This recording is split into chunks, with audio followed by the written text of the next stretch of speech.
Kremlin has denied reports that President Putin and President-elect Donald Trump spoke on the phone. The Washington Post is saying that Mr. Trump spoke with the Russian president just hours after his election win last week, urging him not to escalate the war in Ukraine. But in the past few minutes, the Kremlin's leader's spokesperson, Dmitry Peskov, has denied that there was any call, saying it doesn't correspond at all to reality.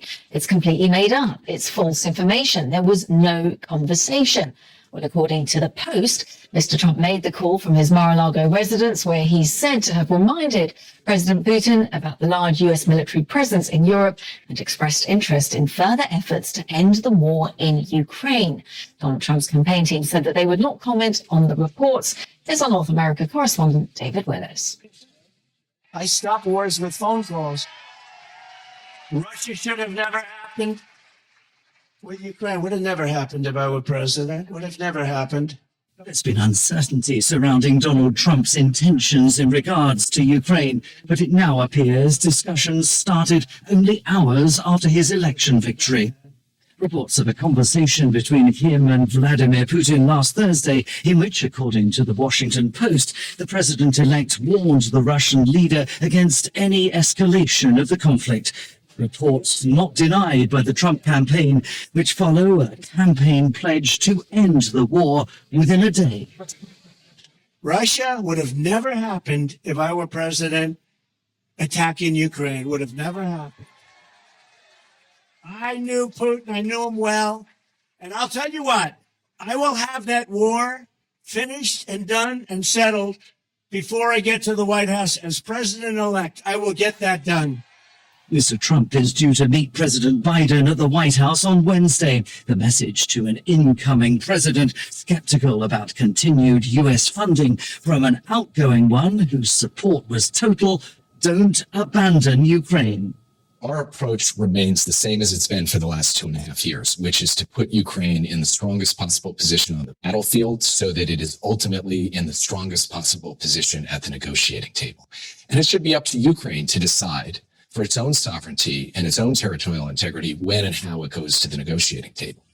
As power is transferred, there are fears the conflict could escalate. This was the scene in western Ukraine after Russia launched one of its biggest drone attacks of the war so far. Ukraine is demanding NATO membership and the return of land annexed by Russia. Donald Trump has reportedly assured Ukraine's leadership of his support, but the question is, on what terms? David Willis, BBC News, Washington. So what have we heard from the Kremlin? Here's our Russia editor, Steve Rosenberg. None yet. The Kremlin hasn't commented yet on these reports. We haven't had confirmation from the Trump transition team about the phone call. There's been no printout about the phone call, which wasn't organized via the State Department. That's the case, I think, with Donald Trump's other post-election calls with world leaders. So all we know is what sources have told, for example, the Washington Post. In other words, that allegedly Donald Trump warned Vladimir Putin not to escalate the war in Ukraine and reminded him of American military strength in Europe. But as I say, the truth is we don't really know what the truth is about this phone call. What we do know, however, is I think there's concern in Kiev. Ukrainian officials publicly are trying to remain positive.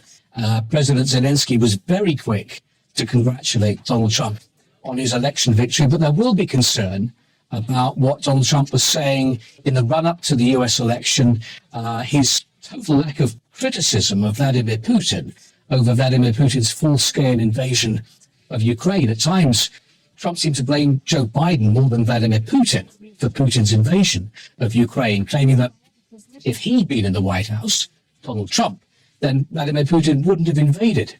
And Trump was very critical about the scale of US military and economic assistance for Kiev, the tens of billions of dollars that America has sent Ukraine. Added to all of that, if you think back to September and what J.D. Vance, the vice president-elect, was saying, he sort of sketched out what a peace deal for Ukraine could look like. It sounded very similar to what Vladimir Putin had been talking about. In other words, under that idea. Russia would get to keep the territory that it had seized already. There would be some kind of demilitarized zone, and Ukraine would have to sign up to neutrality. In other words, Ukraine would not be able to join NATO. If that's the kind of deal we're talking about over the next few months, that will not go down well in Kiev. But as I say, very few details in these reports of a phone call between Donald Trump and Vladimir Putin. So our Russia editor there, Steve Rosenberg, and we were speaking to him just before we got more details of that. Dmitry Peskov, Kremlin spokesperson, saying that, denying that there had been any call. So obviously a lot of unclarity, and we'll get to the bottom of it.